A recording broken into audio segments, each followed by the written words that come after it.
now for Executive Decision, where we ask our resident GM Jim Duquette his thoughts on a handful of topics. So sticking with Manaea here, how do you see his contract playing out this offseason? You know, I think with the way he's been pitching here lately, you have to look at this as he's going to opt out at the end of the year. Now, you know, you want him to pitch as well as he has because that's going to, I think, help the Mets get to the postseason. He's been that dominant, and to your point, what he said about Sale, what Gelb's talked about during the game about Chris Sale, I mean, that is real. The arm slot is real. The stuff has been that good, and you know he's getting the results. So, you know, I think in the end, you wouldn't mind him opting out if he continues to pitch the way he is, and he gets the Mets to the postseason.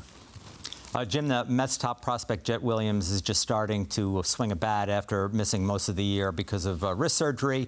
Would you advise him to play somewhere this winter, the Arizona Fall League, or something like that? And how does that conversation start? What happens in those kinds of talks? Well, so the short answer is yes, he needs to play this winter. I think that's the good news is when you miss time like this, there are opportunities to play elsewhere, and the Fall League's the perfect spot. It'd be hard to play in winter ball because they're trying to win down there, and no team's going to take a guy who hasn't played that much unless he was playing at the major league level. So Arizona Fall League is probably where he's destined. I think the conversation's pretty easy. In fact, I'd be surprised if Jett didn't come to the team and say, listen, I want to play in the Arizona Fall League. And then I think on top of that, what you end up doing, because it's a controlled environment, you get him a certain number of at-bats, then you give him a little bit of time home, and then bring him back down to Florida, down to the complex. The complex is open almost year-round anyway. He can get some at-bats and get himself ready for next year.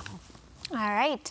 Starling Marte played a rehab game today in Port St. Lucie. Got a single and a stolen base in the first inning. So if he makes it back, where does he fit on this Mets team, considering they have a half a dozen players literally that can play outfield? Yeah, it is getting crowded. You know, I mean, I think that's the hard part is, yeah, but yeah, I mean, you'll take good players, right? We know he's a good player when he's healthy, and you know, the hard part is we haven't seen him in a while. There's going to be a little bit of time for him to kind of get back and get accustomed to major league pitching again. So with that, you know, I don't think the Mets should be taking him and throwing him right into the starting lineup every single day. I think you ease him into it. He's going to have to prove his at-bats.